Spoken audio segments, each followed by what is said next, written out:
नमस्कार, मैं अनिल पुसतकर। खबरों की खबर कार्यक्रम में आपका स्वागत है। आज बात करते हैं आवारा कुत्तों के आतंक की, कथित तौर पे गिरते भूजल स्तर की, पुलिस की लापरवाही की और गुटखा जो यहां बिक रहा है उसके पीछे है कौन, इस बात की। आवारा कुत्तों का आतंक एक बार फिर सामने आया है। प्रोफेसर कॉलोनी में एक आवारा कुत्ते ने 6 बच्चों को 1 घंटे के अंदर नोच खाया। 1 घंटे में एक कुत्ता 6 बच्चों को शिकार बना रहा है। एक बच्ची के तो उसने गले में दांत गड़ा दिए। वो उस बच्ची की जान ही ले डालता अगर बच्ची की बुआ उस बच्ची का चीखना सुनकर बाहर नहीं आई रहती तो। ये पहली बार नहीं हुआ। हमारे शहर में आवारा कुत्तों का आतंक आज नहीं, सालों पुरानी समस्या है और शहर बहुत से कुत्तों से बहुत तरीके से त्रस्त है। कुत्तों के लिए नगर निगम जो है उपाय कर रही है। नसबंदी का ठेका दिया गया है कुत्तों की। अब सवाल ये उठता है कि नसबंदी से आवारा कुत्तों की जनसंख्या तो नियंत्रित हो जाएगी, लेकिन उसका हिंसक हो चुका स्वभाव क्या शांत हो पाएगा? क्या जिस कुत्ते के मुंह में इंसानी खून लग गया है या मांस भक्षी वो हो गया है या जो पगला गया है वो नसबंदी से ठीक हो जाएगा? ऐसा शायद हमारे शहर के विद्वान, परम विद्वान, ज्ञानी, महाज्ञानी जो शहर के खवैया हैं, ठेकेदार लोग हैं, वो ऐसा मानते होंगे। खैर, उनकी अपनी सीमा है। कुछ पशु प्रेमी भी हैं जिनकी जो कानूनी दांवपेच के चलते कुत्तों के साथ क्या किया जाए ये नगर निगम आज तक समझ ही नहीं पाया है। खैर, नगर निगम की दूसरी समस्या जो है वो पानी की है।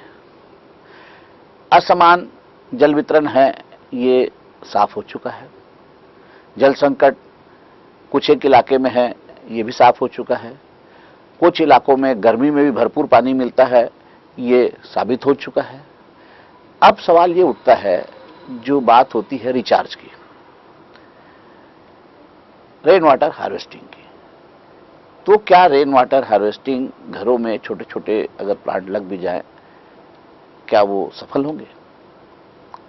बड़े बड़े तालाब जो रिचार्ज कर रहे हैं उससे पूर्ति नहीं हो रही है, तो क्या इस तरह हम भूजल बढ़ाने में सफल हो पाएंगे? वैसे कायदे से देखा जाए तो जितनी भी नालियां बन रही है उस पर अगर 3-4 जालियां लगाकर स्क्रीन सिस्टम अगर बना दिया जाए, स्क्रीनिंग बना दिया जाए, कचरे की स्क्रीनिंग कर लिया जाए और नीचे जो नाली का जो तल है वो अगर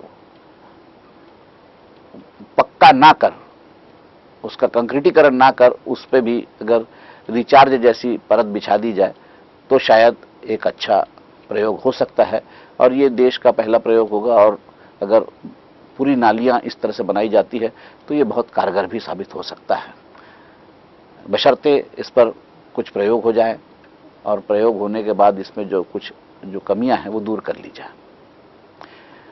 बात करते हैं पुलिस की लापरवाही की या उसकी नाकामी की। सरेआम कोई आता है, 7 साल की मासूम को चाकुओं से गोद कर चला जाता है। यानी पुलिस नाम की चिड़िया का खौफ ही नहीं है। कहीं से भी चले आ रहे हैं, दूसरे प्रदेशों से चले आ रहे हैं, मस्त चिटफंड की दुकान खोलते हैं, लूटते हैं, चले जाते हैं। कोई बाइकर गैंग आता है, वो लूट पाट के चला जाता है। कोई ठग गिरोह आता है, वो ठग के चला जाता है। कोई बैंक डकैत आते हैं, वो बैंक डकैती करके चले जाते हैं। मजे से आओ, मजे से जाओ, कोई मतलब नहीं। हमारी पुलिस चौक चौराहे पर चेकिंग चालान जरूर कर, उस पर उंगली नहीं उठा सकता। उनकी पारखी निगाह से एक भी गांव देहात का सीधा साधा आदमी बच के नहीं निकल सकता, दावा है। खैर, जो मासूम बच्ची की हत्या हुई वो बहुत दर्दनाक है, पूरे शहर को उसने हिला दिया है और उसने पुलिस की कार्यप्रणाली पर सवाल तो जरूर खड़े किए। एक और सवाल खड़ा होता है गुटखे की बरामदगी पर। गुटखा बरामद हुआ, एक नहीं ट्रकों में गुटखा बरामद हुआ, ट्रक चालक पकड़े गए, लेकिन गुटखा मालिक कौन है ये आज तक नहीं पता चल पाया। कोई चिंदी चोर अगर पकड़ाता है तो उससे बरामद चिंदी के आधार पर व्यापारी को पुलिस ढूंढ निकालती है, मगर ट्रकों पकड़े गए गुटखों का मालिक नहीं ढूंढ पाना, ये तो बात कुछ हजम नहीं हुई सरकार, जमीनी बात है। आपको ना पता चले कि गुटखे का जो है मालिक कौन है, ये तो वैसी ही बात हुई जो सेक्स रैकेट पकड़ने के बाद सामने आती है। सेक्स रैकेट पुलिस एक से एक पकड़ रही है, सेक्स रैकेट में दलाल कौन है ये भी सामने आ रहा है, सेक्स रैकेट में लड़कियां कहां से आ रही है ये भी सामने आ रहा है।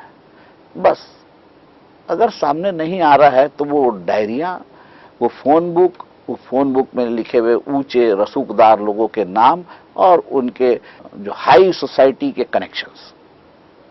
अगर लड़की को आप सरे बाजार बता रहे हो कि ये देह व्यापार करती है, अगर दलाल को आप बता रहे हो कि ये वो दलाल है जो लड़कियों का जो है मांस बेचता है, तो फिर आप उनके खरीदारों का नाम क्यों छुपा रहे हो? बात तो तभी है जब खरीदारों का नाम सामने आए। हां, बार बार सुनने में जरूर आता है कि उसके high society, high profile connection का पता चला, जल्द ही नाम सामने आएंगे। हर मामले में बात होती है, लेकिन नाम सामने नहीं आते। अगर आते भी होंगे थाने से बाहर नहीं निकल पाते होंगे। खैर, उम्मीद है कि पुलिस को गुटखा मालिक का भी पता चल जाएगा, और अगर पुलिस को हाई प्रोफाइल सोसाइटी से जुड़े सेक्स रैकेट के कनेक्शन पता चलेंगे तो हो सकता है जनता को भी पता चल जाए। इस उम्मीद के साथ कि हमारी पुलिस चुस्त दुरुस्त होगी, हमारा नगर निगम चुस्त दुरुस्त होगा, हमारी सरकार चुस्त दुरुस्त होगी और जनता को राहत मिलेगी। नमस्कार, मैं अनिल पुसतकर। आपको ये कार्यक्रम कैसा लगा बताइएगा जरूर। मेरा नंबर है 9425203188।